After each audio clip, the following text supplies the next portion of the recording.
So, Frank, it is so awesome to have you here on the podcast as a fellow podcaster, as a coach, as a cyclist. FasCat Coaching has been around now for over 2 decades. You are a legend in the world of cycling. Take me back, where to begin, and also tell me about FasCat Coaching. Yeah. Thanks for having me on the show, Marnie. It's great to be on the other side of the mic. And 20 years ago, I was working in biotech. I moved to Boulder, Colorado, for bikes and biotech. I wanted to be a professional mountain biker, and I was also a researcher. I'd spent time working at a medical school, working on spinal cord injuries. Mm-hmm. And when I saw that they had jobs in biotech out in Boulder, Colorado, I was like, well, that's where I want to go after graduate school. Colorado, got a job in biotech, was on a mission to cure cancer. And, if that company hadn't run into trouble after 9/11 and ran out of money, I might still be there working on cancer and, curing cancer. I got a patent out of that, but I did get laid off. And I was like, okay, well, this is fine because I really want to train full time anyway. I was racing semi-professionally, and I was really close. All the guys that were beating me were training full time because they were professionals. So I was like, all right, I'm going to do this. And I did. And along the way, I decided to start coaching. I had had a coach myself, and I wanted to help people, wanted to use science and data to help people. So that's what I set out to do. And of course, it's not easy. And I spent the whole year trying to figure out how to coach. And along the way, I was like, okay, if I can coach 10 athletes at $100 each, that's $1,000 a month. I can sleep on this couch and train and race full time. And that was the plan for a while. And of course, that didn't really work out, and I couldn't make ends meet. And so, I went out and took another biotech job. But I didn't stop trying to be a coach. And along the way, I wrote a training tip for a website called Pez Cycling News. You may have heard of them. I think they're still around. But I wrote a training tip, the right way and the wrong way to perform intervals with an SRM power meter. And I discovered the value of content marketing. And lo and behold, someone read that article and they hired me as their coach.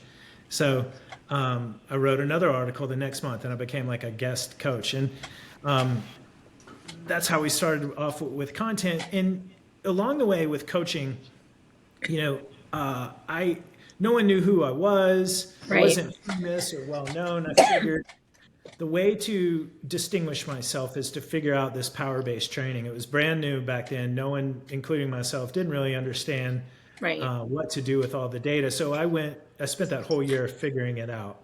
And then I became the guy that athletes would send their data to and say, can you coach me? Can you help me unlock all the knowledge and potential that I have from my power meter?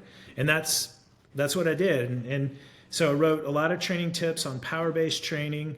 And then in 2005, using some of the techniques that we were developing for power-based training that are now used in modern-day software platforms like TrainingPeaks and Strava and Swift, I came up with this sweet spot training and introduced it to the world. And I think since then, sweet spot training has been adopted by thousands and thousands of athletes and coaches, which is awesome. I've always been an academic, and I've always been happy to share knowledge, and that's one of our missions to this day.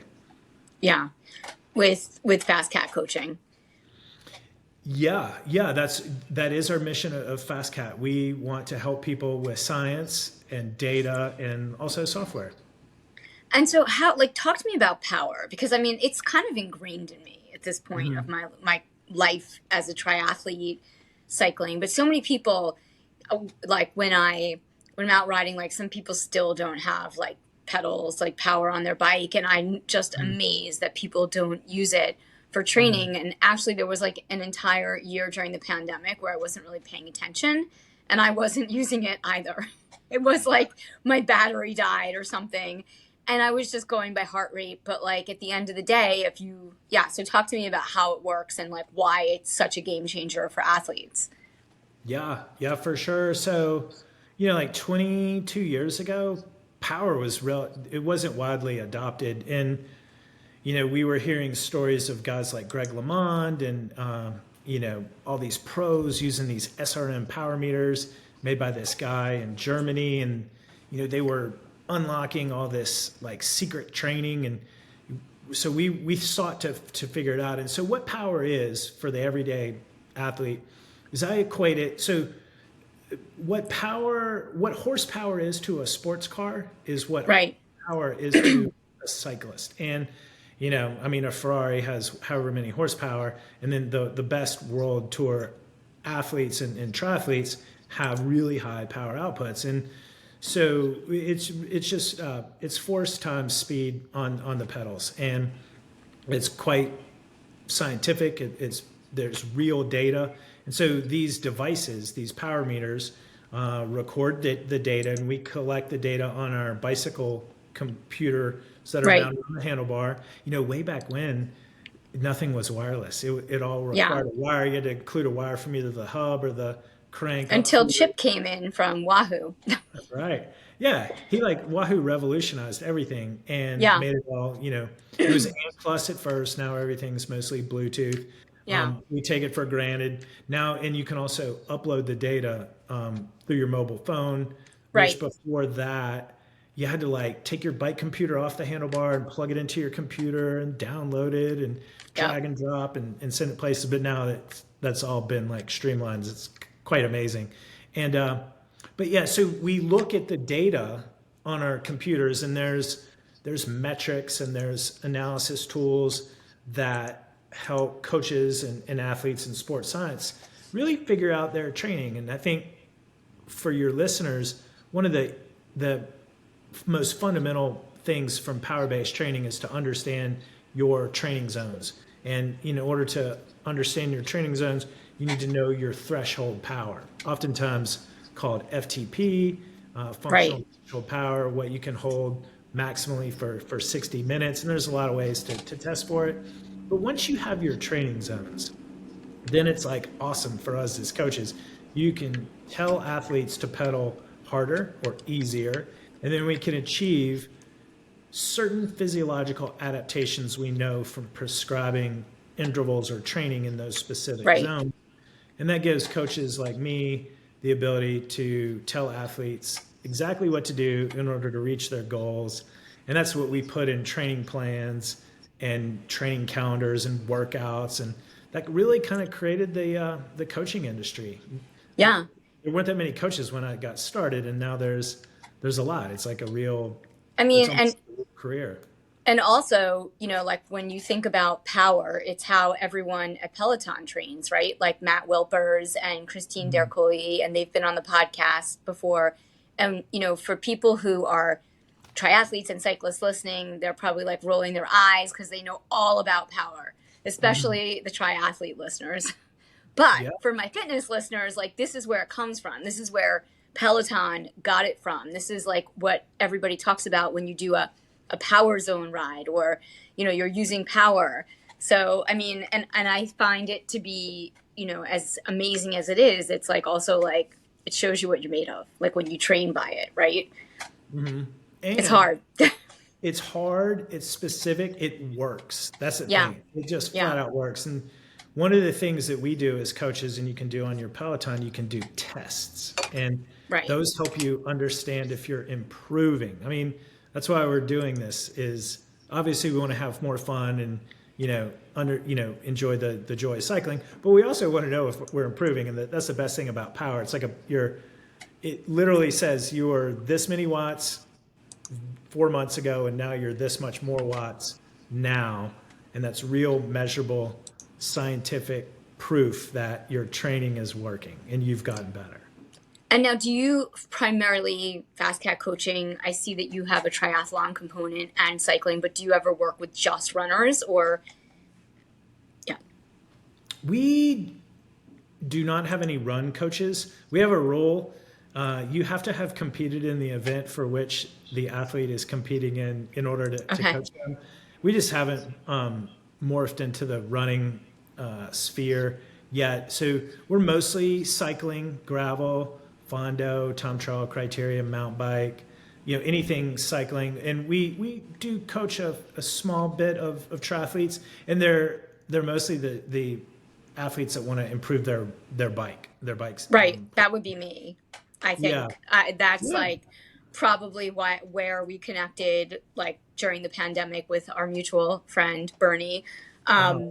Because I definitely, I mean, that's just something that, I'm on Zwift indoors. I used other programs back in the day, but I do like the gamification of my rides, even if I'm doing multiple other things. I just like having the program from wherever it comes from in my, I know that you guys also sync with TrainingPeaks and work Hmm. with all the trainers. I like having that, and I do FTP tests all the time, and it's like that time of year now where I'm about to get into it. So Yeah. yeah, Yes. it's great.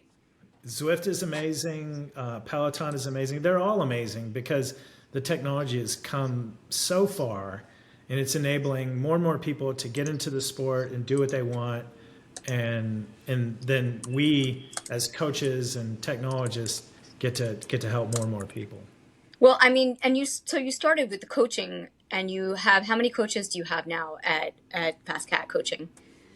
We have 8 coaches, probably half in Colorado. We have one in France. We have one in Indiana and Alabama and California. So we were when COVID happened and everyone was freaking out about remote work. We've been remote ever since the get go, and Yeah. the beauty of training with power, it Hmm. enables us to do it. We had a performance center from 2010 to 2015, like a brick and mortar. We had like exercise physiology lab and a bike Oh, cool. fit, and we had an indoor cycling studio before Zwift came along. And Yeah. There was one in New York also. yeah, Earl. Yeah. yeah, Remember back in the day? yes, yes. We realized, hey, we're coaching, Joe in Texas the same way we're coaching Bob who lives down the street, just because of Right. we can see everything that the athlete does from their power data, not just power, heart rate, speed, cadence, and GPS mapping. And so we look at that when we analyze their data, and we coach athletes all over the world. And it doesn't matter if you're local, regional, or global. Once you share that data, we Hmm. see everything. And of course, it's great to do bike rides and group rides with the athletes you Yeah. coach. We see them at events that we go to, but really that's the other benefit of all this data enables this global remote coaching. So many different kinds of cycling these days. Yeah. It went from MTB to road to gravel to, like so many different kinds, right? Is there a difference in the training, or is it only different when it comes to being sport specific? Like, yeah, Yes that's and my no. question. Okay. Yeah. Yes and no. And I think that's a great question. And here's why. Fundamentally, most of what we're talking about is an endurance sport. And Right. so the physiology to build endurance is very, very similar. Whether you're doing, a criterium or a long gravel race, or if you're a multi-sport athlete doing an Ironman or even a sprint triathlon, there's even a lot of similarities with run training. It's an endurance Right. sport. So endurance physiology, we're all human beings. It's very, very similar. Where it begins to differ is when you get into the specificity. And Right. we, so a lot of athletes train the same way in the off season when it's just general endurance training. And then when you get closer to the event or your season, that's when you begin to get specific. And gravel riders, they need to get good at doing long rides. Criteria Right. racers, they need to get good at like sprinting and anaerobic power and all sorts of ways to specialize your training. So fundamentally similar, but once you get into the specialty phases of training, it can be quite different. Right. Because you need to get out into the elements. And the sort of like my reasoning behind this question is that, I am in New York City. And so I do Mhm. a lot of road cycling, and I Mhm. do, endurance, but I don't have access to a lot of gravel. But I've been thinking, I say this every year, so I'm starting to say it again. It's that time of year where I start to decide on what races I want to do, but I would love to do gravel. I've tried it once. Like I went up in Connecticut on a gravel trail with someone from Cannondale. It was very nice to take me on a ride. I was definitely out of my element, especially when I was surprised by some single track stuff that I did not know was part of gravel. As somebody who's been training and doing triathlon for a long time, I think like training the terrain can be important at a certain point. Yes. It's important. Yeah. Very important. And then there's the distinction of just like training, and then like how you ride, like the skill-based portion of your training. And the thing that I say about gravel, we want all the people to come over and do it. Gravel is very similar to road cycling, just on a different surface, because you ride on a path and it's a long distance and there's hills, and it just happens to be on gravel. And the thing about new gravel athletes, we like to say, hey, it's not that bad, but if you get out there on gravel, it's really going to help your familiarity and to lessen that overwhelming feeling. And so we'll tell athletes like, hey, go out and ride on gravel, go into the woods, find some single track, and on it. And that's part of your training, like that skill-based portion of it. But by and large, the endurance training for gravel is very similar to road cycling. Yeah. And you also I know that you also offer like a lot of training tips and advice. You mentioned that you discovered about, content at an early point of your career and how it really benefited everything else that you were doing. So it looks like you have like a robust amount of content on your website. So did you start with the blog and then move into YouTube and video? So, 2002, 2003, I'm going to date myself here on purpose. We had a Dreamweaver website. Oh my God. I remember Dreamweaver. Yeah. I just dated myself too. It's all good. It was very difficult to use, but that's where I wrote the first training tips. And amazingly, I also wrote it. So I wrote the right way and the wrong way to perform intervals with your SRM power meter, got it published on a major news publication. And that was how athletes found me to hire me. And we also wrote a training tip, homemade Cliff Bars. And this is where I discovered search engine. Oh my God. SEO. Yeah. And I guess people on the internet were searching homemade Cliff Bars and they would find us. And all these like, not even cyclists were emailing us about our recipe, because we put the recipe on the website.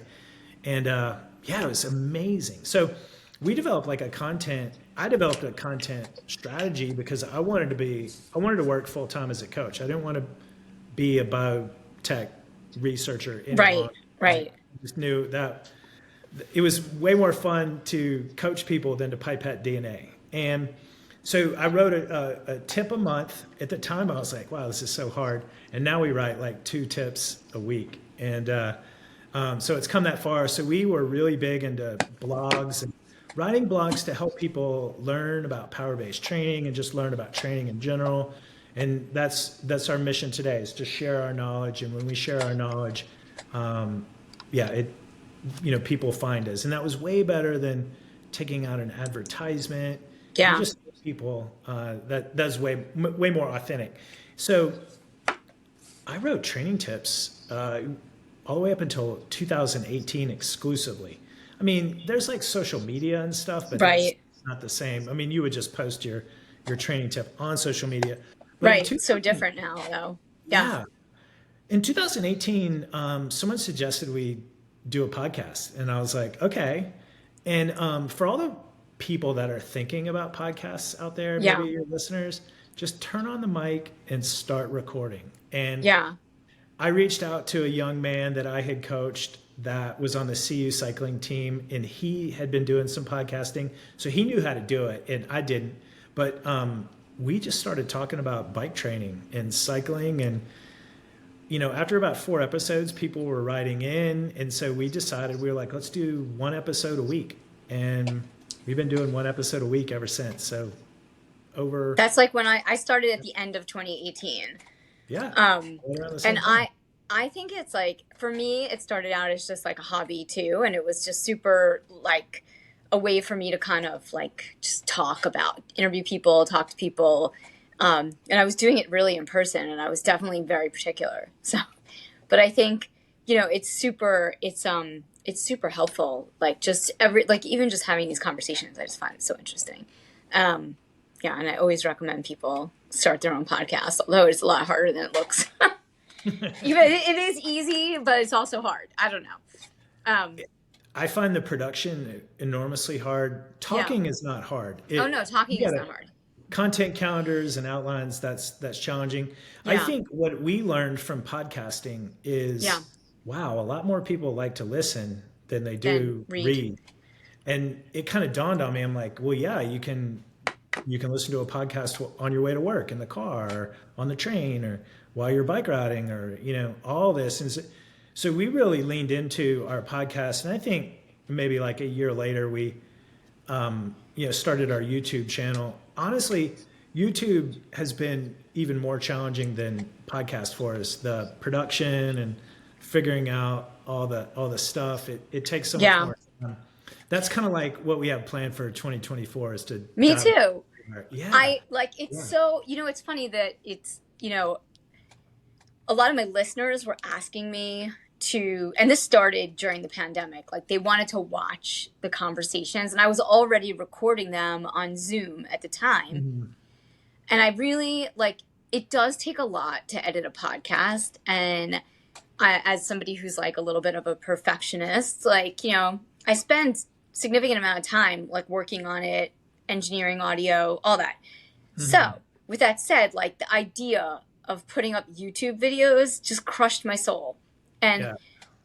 like I started like if a conversation was easy, then I would just like put it up, and maybe put in like I discovered some, Premiere Pro is a beast to learn.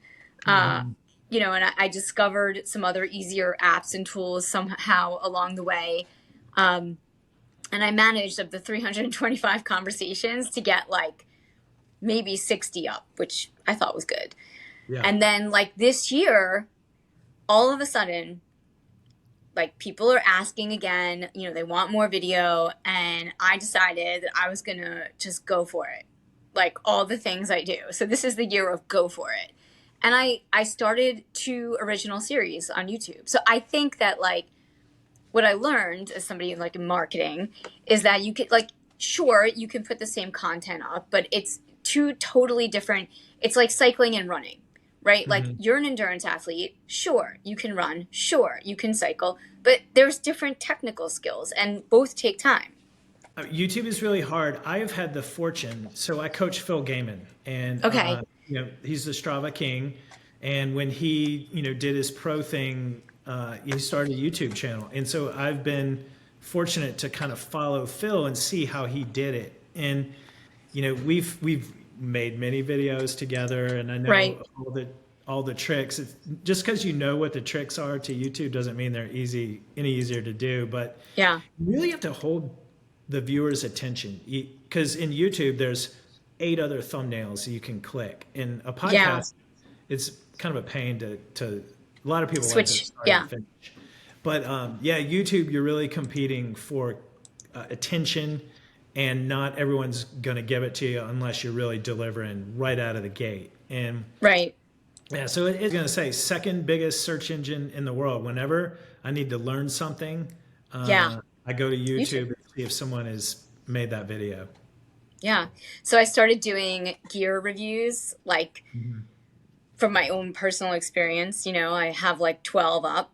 And then I started doing these like short conversations under 5 minutes. And then I read that like most content on YouTube is 10 minutes.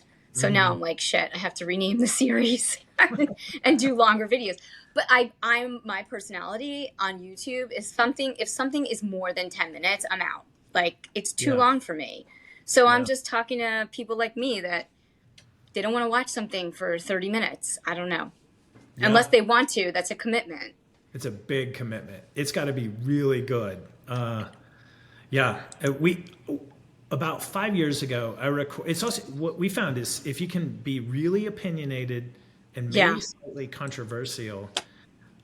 We recorded a video. I recorded one. Why Sweet Spot is better than Zone 2, and boy, Okay. Did that You blow got a up? lot of, yeah. Yeah, that's our best video to date. And to be honest, I have not replicated that. I need to find another subject that's like that. But yeah, we reached a lot of people. We got a lot of views on that one, and there's a lot of good YouTubers out there in our space. So Yeah, I'm yeah, it's sure there's a a lot of great community. content out there. Yeah. Um, so you're for 2024, you're doing a big push for that as well. Yeah, that's the plan. And then you're like, okay, what resources do we need? And honestly, Yeah, you just need to carve out the time, is yeah. what it comes down to first. And you, yeah, so we're working on it, and we've got like our content calendar, and yeah, it's going to be a fun year. That's cool. I will have to subscribe to your YouTube channel after our conversation and check it out. Um, and so, talk to me about, since we're talking about 2024, you have a lot of other exciting things happening, Mhm. like the coalition for 2024 and the athletes that you're working with. So, talk to me a little bit about that. Yeah. So we have what's called the Optimize Collective, and we recognize there are athletes out there that are really good, maybe a little bit. They're underdogs. They Okay. may not be winning, but we believe in their potential to win, and we as coaches want to help them get there. And so Okay.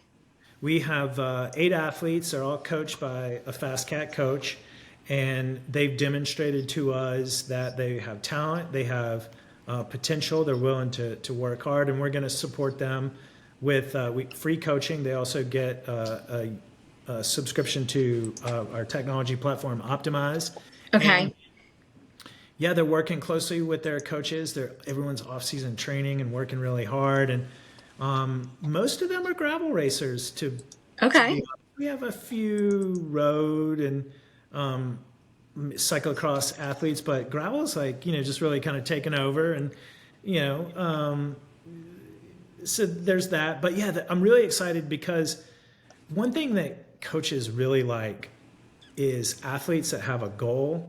Mm-hmm. It's a challenging goal, and they are working really hard to accomplish that goal. Like when you're working with an athlete like that, that's kind of like the jam. It's like, wow, Yeah. I'm going to work so hard for you because you're out there on your bike training so hard. You're sending me your data, and we're going to analyze it and coach you to reach your goals. So that's one thing I've always enjoyed about coaching in general, is just like my job. And Yeah. yeah, we're really excited to share that with the Optimized Collective athletes. And the Optimized app, talk to me a little bit about that because that's also something Mhm. very cool that you offer to your athletes. So, yeah. Yeah, so the Optimize app it's a mobile app. It's available in the app and Google Play stores. It is our training platform. We put 20 years of coaching experience into it. And the story behind how we got started with that, really about 5 or 6 years ago, when Whoop got very popular, Yeah. the wearable sleep and Yeah. HRV. Thing is, athletes started texting us in the morning, "Coach, I'm in the red. What do I do?" And we would say, "Well, how are you feeling? How was your training yesterday?" When we'd look at their training data, we'd look at their training plan, what their workout called for.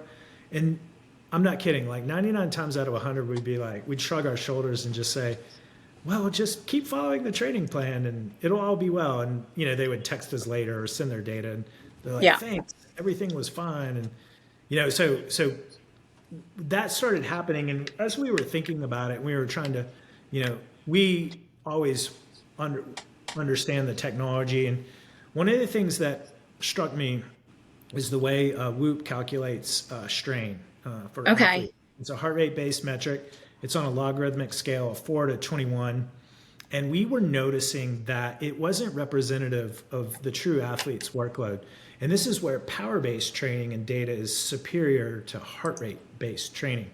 Right. Because with power based training, we have the opportunity to truly measure the work and the strain that athletes have done and their bodies are going to be feeling. So, for instance, when you go out and do a 5-hour ride, you're going to get a training score representative of not only the duration, 5 hours, but how hard you rode those 5 hours. Right. And Like if what we it were was zone noticing with, two or zone three. Yeah. yeah, what we were noticing in Whoop is just like you're getting like a 19 or 20. So everyone was like 19 or 20 day after day after day, and it wasn't very representative of their training to recovery balance. So it was my idea in 2021 to combine power data with wearable data and to balance the training to recovery balance. And that's what Optimize is. So we're the first and only platform that combines your wearable data with your power data to help the athlete understand their training to recovery balance. And so we present that daily with the Optimize needle you may have seen. Okay. Yeah. The And I can put a picture for video, but yeah. Yeah. Yeah. So I'm optimized today. I'm in the green. I Okay. got, so the other thing we were noticing, and you can have a bad night's sleep, you can have a poor HRV, and you can go on to have just a perfectly fine workout or race. A lot of athletes sleep poorly the night before an event. They're in a new hotel, they're flying late. And Right. a lot of the wearable manufacturers are like, you're not recovered. And that's not psychologically that great to get the Yeah. morning when you're all ready to go. And so, one of the things about developing your own app is you get to innovate and take a look at the science. And so, what we really look at is your HRV trends, not necessarily your single day values. Of course, that's what we display on a daily basis, but we look at like your Right. rolling 7 day HRV average. Are you trending up? Are you trending down? Same way with sleep.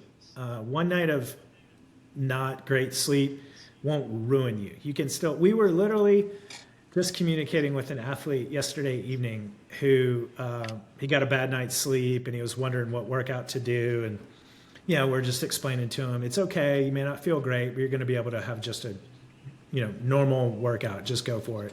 And so that's kind of what we do with Optimize. And yeah, we're really excited about that. We're compatible with Whoop and Aura, Apple Watch, and Right. Garmin for wearable data. And Right. then we take in all the power data. So we created what's called OTS, Optimize Hmm. Training Stress, and it's a duration intensity metric that basically, if you go out and do an hour ride that's really hard, it's going to be about 100. But if you do like a 4 or 5 hour ride, it's going to be like really high, and you need to recover from that. And so we help athletes understand how much recovery they need from how much training they've done. So is that like the fatigue score and TSS in TrainingPeaks similarly? Yes. Okay. No, Yeah, yeah. that's what I used. Like, I mean, because Uh-huh. I've used it for like 10 years. So I'm like Mhm. the data in there, but I don't always understand everything, but I just see my training score. I just know Yeah. how I feel. I see my score. I know that if I do long bikes, it gets higher. So when I'm training Mhm. for runs, I make sure to get my long rides in so that my Yeah. fitness level doesn't get like really low, but Yeah. because that upsets me psychologically.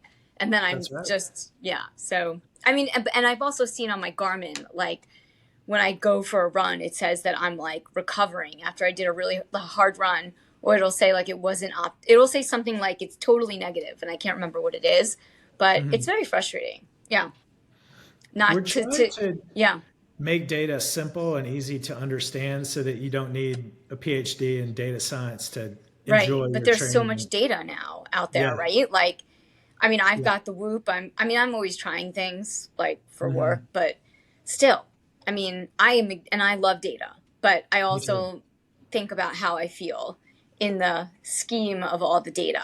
And sometimes it's like so much, I like just glaze over it. I'm like, it doesn't matter. But the data that I do like is my power, and I do look at my sleep. Like I'm Yeah. obsessed with it. I'm a big fan of sleep. Yeah. What we look at is your raw, what I call raw data. So we look at time spent sleeping. The science doesn't really support the accuracy of sleep stages too Hmm. much. And I think a lot of athletes, they get bogged down in that. And it's like, really, what the science supports is how much you're sleeping each night. And so that's the data that we look at. And we help athletes filter out all the noise Yeah. and say, hey, you're sleeping 7.3 hours on average a night. And last month you averaged 8.2. What's going on? And we really Right. help, can say to athletes, why don't you try to go to bed 30 minutes earlier? Maybe try to get your average up 15 minutes this week. And we do that with HRV too. A lot of athletes come to us very frustrated with their HRV. It's like this black box. They don't know how to use it. And it's Right. because there's so much noise out there. And we say, okay, let's just start by looking at your 7-day trend. Are you're trending up, you're trending low. A lot of athletes, a lot of masters athletes don't understand that there's a correlation to age in In HRV. HRV. Yeah. It gets lower. It's just like, your threshold or max heart rate. It gets lower with age. The other thing that a lot of athletes don't really understand is that a lot of HRV is hydration, and it could be some other things, but whenever an athlete that's maybe like in their 50s or 60s, chronically Right. low HRV, we're like, okay, look, let's just have you drink your body weight in water. Let's start there because your circulatory system, the more hydrated it is, the easier it is for your heart to pump blood all over your body. And if you're not hydrated enough, it works harder, and then you have lower HRV. And so, Which, you know, yeah. we get athletes who are like, okay, drink your body weight in As you water. talk about water, I like drink like Yeah. probably 3 of these a day. Yeah. And then when you talk with the athletes, they're like, wow, I was drinking like one glass at dinner and that was it. Maybe my coffee. These athletes are like Yeah. chronically underhydrated and getting hydrated. They're like, wow, my HRV is really high. We're like, yes. So Yeah. I don't. That was a tangent, but that's how we No, try to but it's break true. down But the. but a lot of people don't understand HRV and they don't know what affects it, and they just like look at it and are like, okay, Yeah, yeah. So Optimize really is this platform where we want to suck in all the data and distill it back out to the athlete with actionable insight. Here's how you can use this data for daily recommendations for your workout today. Should you make any changes? Should you keep following your plan? Are you trending up? Are you trending down? And we really try to filter out yeah, all the noise, the analysis, the paralysis by analysis yeah. syndrome. You got me like looking at my Whoop now, and I'm like, I don't even pay attention to it half the time. So it's Yeah. probably, I don't even know if it's charged. I was like, what's my strain? Like, it's better for me because I didn't work out today, so I didn't do Yeah. anything. I'm taking the I day haven't off. worked out yet either today. I need to. I Yeah. I'm training. So like speaking of HRV and optimize and cycling, I'm actually not training for any cycling events right now, but I'm sure that Mhm. won't be like that for long. I'm training for a marathon in the spring. So Mhm. I've decided in this time of like not specifically training for anything that involves cycling to focus on running, which means Mhm. that I'm only going to cycle once or twice a week as opposed to the normal frequency that I ride. Mhm. The cat is so cute. This is Simba. Yes. Is Simba? Yeah. I love it. Yes. He's a Maine Coon, so he's really big and talkative. He's probably as big as my dog. That's Not like, quite, but yes. no, one dog is, I have another dog who's being Oh, quiet. Yeah, he's like 16 pounds. okay. Yeah, Simba's like a 20-pounder. Yeah. The other one has a lot of fur, but he is like 25 pounds. Mhm. Is that how you came up with the name like FasCat? Like, where did that come from? FastCat came for two sources that kind of merged. Long ago, when I was mountain biking, some of my friends gave me the nickname of Fast Frank. And when I was coming up with the name for the company, it was really popular to name yourself like your last name and then training systems. And Yeah. I'm like, I don't want to do that. And I was like looking at branding and I was like, oh, let's choose a really fast animal. And, a cheetah is the fastest land mammal in the world. And it's a cat. And so I was like, oh, fast cat, fast Frank, fast cat. That's Yeah. it. And yeah, you can see the cheetah behind Yeah. me. So the cheetah's been our kind of our, what's the word, mascot animal for ever since the get-go. So fast Got cat. it. Got it. That's cool. Yeah, so I am thinking about doing, so it really depends on like the next month as far as like what I'm doing in terms of cycling, but I definitely need to plan a century. My triathlon is 70.3 typically, so Hmm. I'll just like I need to get faster this summer. Like I haven't been serious about it, so I will, I will look to do work on my power this winter at some point. Triathlon training is around the corner, even though I'm Wow. not officially doing anything. I usually I, start signing up for races. Yeah. you're like a lot of athletes that they sign up for the races and it gives them motivation to Yeah, train. And totally. I have a few recommendations for you if you want to Oh, hear them. really? Yeah, I'd love to hear them. Okay. But road, or well, Yeah. gravel is also welcome. Yeah. Well, that's the thing. Like here in December and January in the off season, road gravel training is mostly the same. It's just endurance based. You can Yeah. do some weightlifting, but it's like base training. It's like just trying to ride low intensity. You can do zone two. Sweet spot is really great to help you get more bang for your buck in the limited Right. time you have. You can do a lot of sweet spot work on the erg mode on various training platforms, especially indoors, because riding zone two indoors is really boring and you can be more productive of that. I tell athletes, we have this feature in Optimize. It's called your consistency calendar. And you may be able to see it right here. Okay. But when you work out, you get a green. And so what we try to help athletes do is one thing every day that helps them get towards their goal, whether it's a run or a ride. Doesn't matter if it's long or short. The fact that you just got on your bike or you went out for a run, you are consistent. And the thing that we like to tell athletes is if you're consistent over time, you're going to Mm-hmm. improve and get to your goal. We talk to a lot of athletes, they just haven't gotten their motivation, they're just waiting, they're Yeah. working a lot or something. We're like, well, Yeah. just Yeah. start That's start real. somewhere and then just build from there, but be consistent. And I think that is the secret to having It is. fun, making improving long term. You're saying all the things that our athletes have said over the years. We have a saying that if you can follow a plan, you can ride faster. And the thing about committing to following a plan is you don't have to think about it. All you have to do Yeah. is just carve out the time. We try to make it really easy.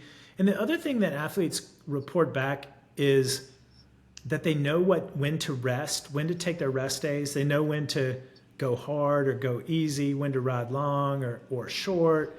And they get back to like the joy of cycling as opposed to trying to figure out what to Yeah. do and overdoing it and taking but the way we design our training plans, we call it a working person's training plan design. We used to call it working man's, but that's not Okay. exclusively working man and Yeah. woman's training plan design.